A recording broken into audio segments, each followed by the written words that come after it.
This film aims to give you an overview of what to think about if you are considering a home birth. We always recommend speaking to your doctor or midwife when making decisions like these, as they support you in making an informed choice about what is right for you and your baby. You can give birth wherever you want, is the honest answer. There are recommendations that we would make with regards to any risk factors, but for an uncomplicated pregnancy, really you have the option to deliver anywhere you want. Home delivery, midwifery-led unit, or an obstetric-led unit if that's the recommendation for your pregnancy, but it really depends on your individual preference and your particular pregnancy. Is giving birth at home safe? If this is not your first baby, if your pregnancy is straightforward, planned home births are linked to fewer interventions. The chances of your baby having medical problems are the same as if you plan to give birth in a hospital obstetric unit. If this is your first baby, there is a slightly higher risk of your baby having medical problems than with planned hospital births. You are more likely to be transferred to a hospital than people who have given birth before.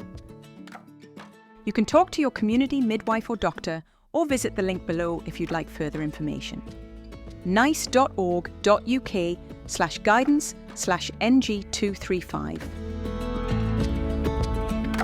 For an uncomplicated pregnancy, home birth is very much an option. It allows women to feel more comfortable in their own environment. We see women who need very little pain relief. There's a lack of intervention required. Women report just feeling more comfortable in their own surroundings. It's personal choice at the end of the day, so it's entirely up to the pregnant person and their family.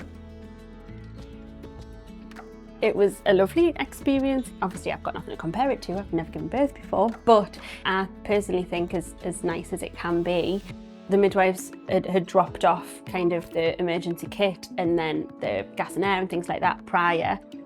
They were only on call for me from 39 weeks and luckily Connie came at exactly on 39 weeks. If I'd given birth the day before, I would have had to go into hospital, so it was perfect timing. We had a birthing pool downstairs, but the midwife had said not to fill it until they arrived because it's hard to maintain the temperature. But actually, I kind of just gravitated towards my bed, and once I kind of got up there and got onto the bed, I wasn't coming back downstairs for the pool. So we would recommend things like shower curtains to put under your sheets on your bed to protect your mattress, lots of towels for keeping you and baby warm, clearing a space for where you want to deliver, where you think you might want to deliver, although sometimes that changes, having somewhere nice and open for a pool.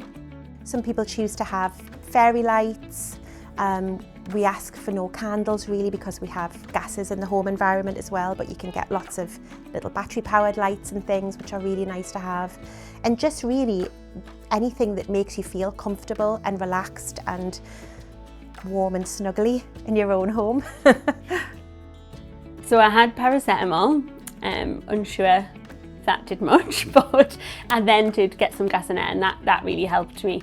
I did at one point ask for an epidural, but that didn't happen, obviously because I was at home. And in hindsight, I'm really pleased that I didn't go into hospital for that extra pain relief. I'm pleased that I managed at home with the gas and air, because it was just lovely afterwards being at home. What pain relief can I have at home? At home you can use gas and air, a warm bath, a birth pool, a TENS machine, relaxation techniques, although you won't be able to have an epidural at home. The home birth bag with all of the equipment in will be delivered either by the hospital's transport team or the community midwife will bring the bag out. The transport department from the local hospital will deliver the medical gases to you. The midwives arrived at 10 p.m. and then, like I say, Connie was born at 2 a.m. So they stayed for I think it was about 2 hours-ish. They were great, they were tidying up, they took everything that they needed to with them, and kind of filling in their paperwork and their documentation and stuff, and then they just left us in bed at I think about 4:30 maybe, to just get on with it. That's the thing that's different to being in hospital, because obviously if you've got any kind of concerns or anything like that, there's a midwife there. You can pull your buzzer, you can ask for the midwife to come. I actually went to sleep, so I left Tom to just deal with Connie initially, and he just, I think, sat there and stared at her because he wasn't really sure what to do and was terrified. She just slept, and then the midwife came out again that next day in the afternoon to kind of do our initial checks and stuff like that. So we weren't on our own for very long, and we could ask her questions and stuff then. The main reasons we stay for the length of time that we stay after a delivery is to make sure that baby's feeding in whatever way that you choose to feed your baby. So if you decide to breastfeed your baby, then we will stay and make sure that baby is attaching well and that you're comfortable with the latch until you see your community midwife at the next day. If you're wanting to feed baby with formula, then we would show you how to make up feeds, how to clean and sterilise bottles, and make sure that you're well stocked before you see another midwife. What are the pros and cons of a home birth?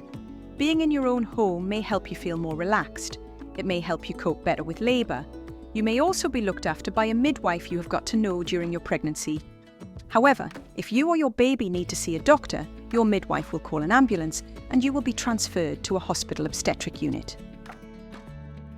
Statistically, home birth is incredibly safe. Women tend to deliver much quicker and much easier and with less intervention at home. I guess with any kind of delivery there are risks involved. We are very well trained and drilled on identifying issues long before they occur.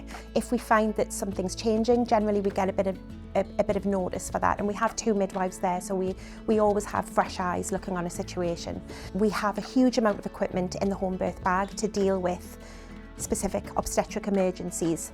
If something changes, for instance, a woman decides that she would like an epidural or she would like some additional pain relief, then we would transfer the woman into the local maternity unit. A midwife would go with you, your partner would come, or whoever is your birthing support person.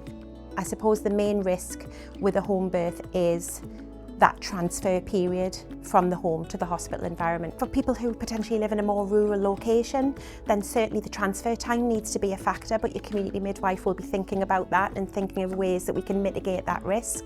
We would always ask you to book your delivery potentially with the local hospital if you're having a home birth. It just makes it easier in terms of transferring from a home birth to the nearest unit if there was an issue or an emergency, or if the risk factors changed.